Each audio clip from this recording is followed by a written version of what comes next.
300 बच्ची जो है वो बलूचिस्तान की वो तैयार की हो रही है खुदकश बमबार के तौर पे। अच्छा। तो उसको क्यों नहीं देखा गया? यानी 300 बच्चियों का अगवा हो जाना या लापता हो जाना जिनकी रिपोर्ट भी है और आपको मिल चुकी है, तो क्या इसके ऊपर होश के नाखून नहीं लिए गए कि यहाँ पर हुकूमतों के कान खड़े नहीं हुए कि वो 300 बच्ची आखिर क्या वजह थी? अस्सलाम वालेकुम नाज़रीन, मोहम्मद कज़ाफ़ी हूं तो फिर हाजिर है नया दौर के प्लेटफॉर्म से। नाज़रीन, हमारे साथ आलिया कामरान जो नेशनल असम्बली की मेंबर हैं और JUI की सीनियर रहनुमा हैं, इनसे हम पूछते हैं कि मैम ये जो बलूचिस्तान वाला इवेंट भी देखा आपने, किस तरह देखती हैं, किस तरह ये दहशतगर्दी ख़त्म होगी, क्यों ये इस तरह BLA जैसी जो तंजीम है ये इस तरह मुल्क के साथ जो कर रही हैं, कैसे देखती हैं? देखें, ये आज एकदम से तो हालात नहीं खराब हुए।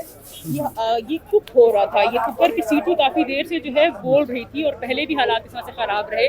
और पहले भी जब बुक्की साहब को जिस तरह से शहीद किया गया वो मामला भी सबके सामने थे।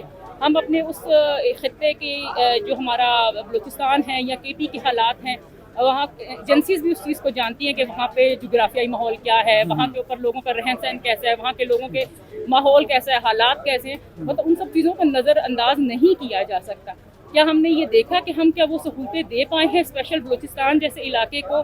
क्या वहाँ पर जो ये बातें आज से 5-6 महीने पहले एक खबर आई थी कि 300 बच्ची जो है वो बलूचिस्तान की वो तैयार की हो रही है खुदकश बमबार के तौर पे। अच्छा। तो उसको क्यों नहीं देखा गया? यानी 300 बच्चियों का अगवा हो जाना या लापता हो जाना जिनकी रिपोर्ट भी है और आपको मिल चुकी है, तो क्या इसके ऊपर होश के नाखून नहीं लिए गए कि यहाँ पर हुकूमतों के कान खड़े नहीं हुए कि वो 300 बच्ची आखिर क्या वजह थी जो खुदकश बमबार बनने के लिए तैयार हो गई है? वो क्या हमारी बच्चियां नहीं हैं? ठीक है, मिसिंग पर्सन का मामला है, अगर तो उन्होंने कोई जुर्म किया है या वो इस तरह की दहशतगर्द मामलात के अंदर इन्वॉल्व हैं, तो उनको सामने लाएं, उनको कानून इंसाफ के मुताबिक जो है जिस तरीके से उनको सामने पेश करें। अगर उनके ऊपर चार्ज बनता है तो ठीक है, उनको जो है सजाएं दें।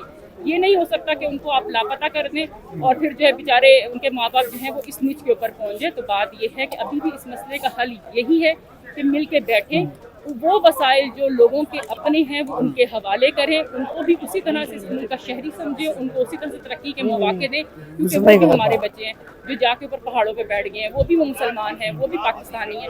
तो ये कोशिश करनी चाहिए और मेरे ख्याल में इस मसले का हल इसी तरह से निकल सकता है कि अगर हम अपने सूबे को गंवाना नहीं चाहते। आप क्या समझती हैं, कौन है BLA जैसी तंजीम के पीछे, कौन इनको हवा दे रहा है पीछे से बैठ के जो इस तरह के बड़े दहशतगर्द हमले कर रहे हैं? देखिए, जाहिर बात है कि आप जब एक मतलब आप छोटी सी मिसाल ले लें, आपकी फैमिली का एक आप उठा के देख लें, ज्वाइंट फैमिली सिस्टम के अंदर बाज़ औक़ात बच्चों को भड़काने वाले आपके अपना जिसको शरीका कहते हैं वही लोग होते हैं या आपके हमसाए होते हैं जो बच्चों को माँ बाप से जो है बदगुमान करते हैं कि आपको उस तरह से चीज़ नहीं दी जा रही। तो लेकिन कुछ चीज़ें माँ बाप की भी गलती होती है जो उस तरह से उस प्रॉपर बच्चे को नहीं अटेंड कर पा रहे। तो अगर एक कमज़ोर बच्चा है और जिसके दिल के अंदर एहसास महरूमी जो है वो जाग चुका हुआ है और वो एहसास महरूमी के साथ पनपता जा रहा है, तो होना ये चाहिए था कि हमसायों को या उन शरीकों को बीच में मज़ीद इस चीज़ को हवा देने से बेहतर है कि उस प्रॉक्सी वार के लिए जो हमेशा हिस्सा बनते रहे हैं या जो फंडिंग करते रहे हैं उसको ख़त्म करते और अपने ही बच्चे हैं वो अपने ही बच्चे उनको अपने पास लेकर आए और शरीकों को और हमसायों को मौका ना दें। अच्छा। कि वो उनको जो है ना बढ़ाएं।